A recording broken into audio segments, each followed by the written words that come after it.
भाई जितने भी मेरे बड़े बूढ़े चाचा ताऊ हैं उनको सबको हाथ जोड़कर राम राम। और जो मेरे हम उम्र हैं, जो मेरी वीडियो देखना पसंद करते हैं, मैं उनका तहे दिल से शुक्रिया अदा करता हूं। उनको भी हाथ जोड़कर प्रणाम करता हूं कि मुझे आपने इस काबिल समझा।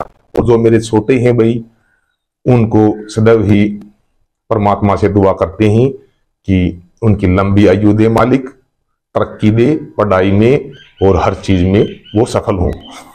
तो भाई बात किस समय की है? मीराबाई के जो गुरुजी थे संत रविदास जी। तो संत रविदास जी का आश्रम जहां था भाई, वहां किसी राजा की नगरी थी। तो काफी समय हो गया था, संत रविदास जी ने वहां आश्रम बनाई। भाई प्रचार करते, पब्लिक आती बहुत ज्यादा, सत्संग सुनाते, पब्लिक सत्संग सुनती। तो एक दिन राजा के मन में ख्याल आया कि चलो क्यों न भाई, तुम्हारी नगरी के अंदर ही ये संत जी, इनके पास चलना चाहिए, इनकी वाणी सुननी चाहिए। तो राजा वहां पहुंच गए भाई, देखा संत जी की वाणी सुनी, उनके शब्द प्रचार सुनी, उनको बड़ा आनंद आया। तो ऐसे ही राजा जी डेली संत जी के आश्रम में जाने लगे। वहां बहुत ज्यादा पब्लिक आती भाई, सत्संग वाणी सुनते, भंडारा चलता।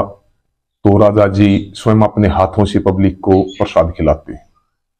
ऐसे ही चलते चलते भाई साल और 2 साल बीत गए। तो एक दिन राजा जी घोड़ी पर आश्रम के अंदर आने लग रही। मीराबाई जो है अपने गुरुजी के पास बैठी। तो सामने से राजा आते हुए दिखाई दिए। तो अपने गुरुजी को बोली कि गुरुजी, राजा जो हैं इन्होंने काफी समय हो गया आपको आते हुए, और ये तो बहुत ज्यादा धर्म कर्म कर रहे हैं। आपने इनको अपना शिष्य अब तक स्वीकार नहीं किया, क्या कारण है? तो संत जी ने उनको बहुत ही सरल स्वभाव से इशारा किया कि आप ऐसा करना, राजा जब भी अपने महल से निकलकर यहां आश्रम में आते हैं नगरी से होते हुए, तो आपके मकान की जो गली है वहां से गुजरते हैं, तो कुछ ऐसा बर्ताव करना कि अपने आप पता चल जाएगा कि ये शिष्य बनने के लायक है या नहीं। तो मीरा भी बहुत तेज दिमाग की थी भाई, वो समझ गई। अगले दिन क्या किया मीरा ने, गोबर एक मटके के अंदर घोल लिया भाई, और छत के ऊपर चढ़ गई। और राजा जी जैसे ही आश्रम में जाने के लिए वहां से घोड़े पे गुजरे, मीराबाई ने वो मटका उठाया और उसके ऊपर डाल दिया भाई। ऊपर डालते ही राजा ने देखा और ऊपर की तरफ लखाए मीरा छत पर खड़ी हुई थी। भला शुक्र मना कि मैं गुरुजी के आश्रम में जा रहा हूं उनके दर्शन के लिए, अगर कहीं और जाता तो आज तेरा सर कलम करवा देता। ऐसा कहकर राजा वहां से चले गए। मीरा के बात समझ में आ गई, वो छत से जल्दी से उतरी, भागी और गुरुजी के पैर पकड़ ली कि गुरुजी आप ठीक कहते थे, ये अभी आपके शिष्य बनने के लायक नहीं है। इसी तरह भाई समय बीतता चला गया। 2 साल, 3 साल, 4 साल और बीत गए। तो एक दिन राजा जी सामने से आ रहे, मीरा अपने गुरुजी के पास बैठी। गुरुजी और मीरा की नजर, दोनों की नजर राजा की तरफ पड़ गई। तो संत रविदास जी ने कहा मीरा को कि मीरा, ये राजा अब शिष्य बनने के लायक हो गया है। तो मीरा ने कहा कि गुरुजी ये कैसे? हमने तो इसमें कोई भी मतलब ऐसा चेंज बर्ताव नजर नहीं आया।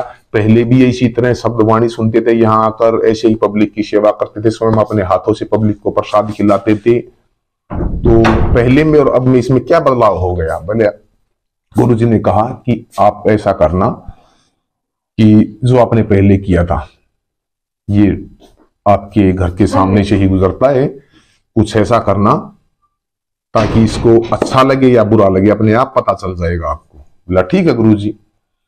तो अब की बार मीरा ने क्या किया कि जो नाली होती है ना, उसके अंदर जो बदबूदार गारा होती है, वो एक मटके के अंदर भर ली हुई, बिल्कुल जिसके अंदर बदबू मारती है। और जैसे ही राजा घोड़े से गुजरा, मीरा ने वो मटका उसके ऊपर डाल दिया।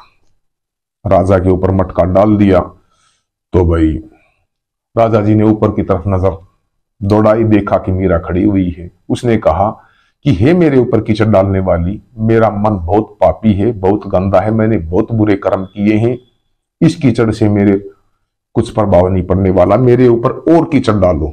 ऐसा कहकर राजा मुस्कुराकर वहां से आश्रम की तरफ चल पड़ा। भाई मीरा झट से छत से नीचे उतरी और भागी भागी गुरुजी के पास पहुंचे और उसके पैर पकड़ लिए कि गुरुजी आप ठीक कहते थे, ये राजा अब आपके शिष्य बनने के बिल्कुल लायक हो चुका है। तो जो नरमाई होती है भाई, शांति होती है, धैर्य होता है, वो सबसे बड़ा होता है।